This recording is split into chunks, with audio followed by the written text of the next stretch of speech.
Hi, welcome to Behind the Sermon.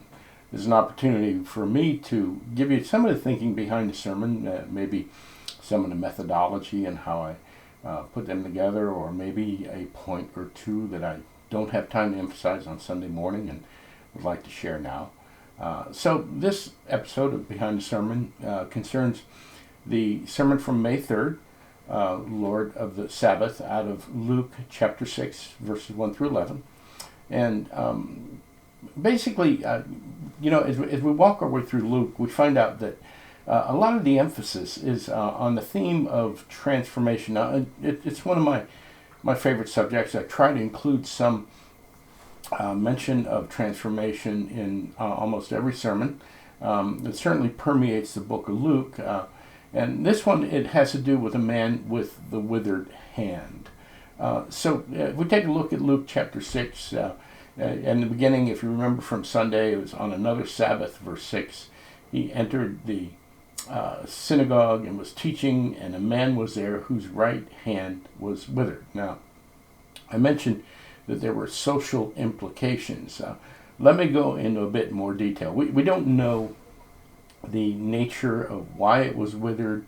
We don't have much details on that, other than the hand was probably deformed. It was whatever problem this man had with his hand, he was unable to use it. Now, aside from the fact that in the Jewish culture, they would have seen that as a curse from God, maybe for something he's done, or maybe something his parents done, or something some ancestor had done, but they would have seen that as a sign of God's disfavor.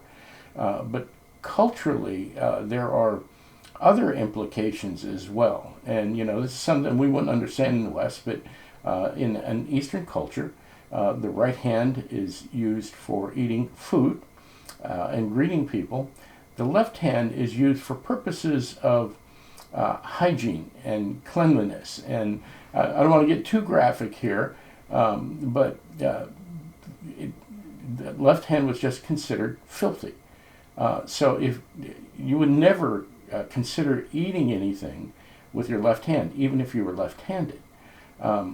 So as this man has this withered hand, not only is he seen as having a curse from God, has fallen into disfavor with God, but he's seen as filthy. Everything he does is filthy. He can't use his right hand, so everything he does is going to be with his left hand. This guy would have had an incredible problem. And as I said Sunday, he was probably a beggar on the streets. Nobody would hire him. Nobody would socialize with him. People really didn't want to go near him, aside from all of the other problems that he had, which whatever this deformity was, he was a total social outcast. So the man lived his life, for all intents and purposes, alone. And so here's what happens.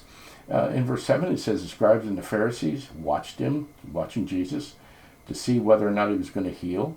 But he knew their thoughts, verse 8, and said to the man, come and stand here. Now watch, I want you to see the process. Jesus calls the man. The man comes and he responds. He stands next to Jesus. And Jesus says, stretch out your hand. The man is obedient in responding to Jesus, coming up there, stretching out his hand. Certainly there was probably some anticipation that something would happen, but we don't really know all the details. But the man is completely healed. His hand is completely restored. And so not only is the hand restored, the skin restored, the bone structure, whatever, and now he has a fully functional hand, his life transforms. Now, the transformation of the hand was immediate. The transformation to the man would probably have taken some time. He's used to being an outcast. The people who know him as an outcast. They would have to start viewing him a little bit differently.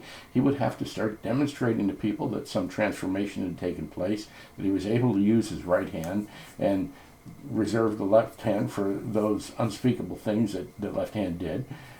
So there would be a process he would go through in acquiring this new life, but it's the beginning of a new life right there in front of Jesus and in front of the scribes and Pharisees. So, now the reason this is important is not just so that Jesus establishes credentials, and that's what he's doing, he's proving that he's the Messiah, but there's a pattern here that we need to see. And this is why these little lessons are important to us, because Jesus calls to us. And he calls us with all our infirmities and all of our flaws and all of our shortcomings.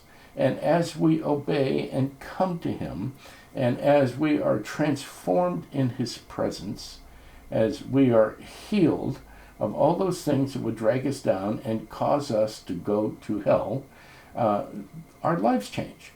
And there's a moment of transformation, but then there's a lifetime of acclimation to the transformation afterwards. So we have to learn to live a new way. We have to learn to socialize a new way. People look at us maybe a little bit differently. For some of us, we lose friends and acquaintances. For some of us, we may be alienated from our family, but we're closer to Jesus. And I'm sure that, like the man with the withered hand, we're grateful and thankful for that. So thanks for spending these few minutes with me. Ponder the transformation that you're going through, the transformation that Jesus is putting us through. We're the same as the man with the withered hand. And as grateful as he was to Jesus Christ, I pray that we are as well. God bless you. I'll talk to you later.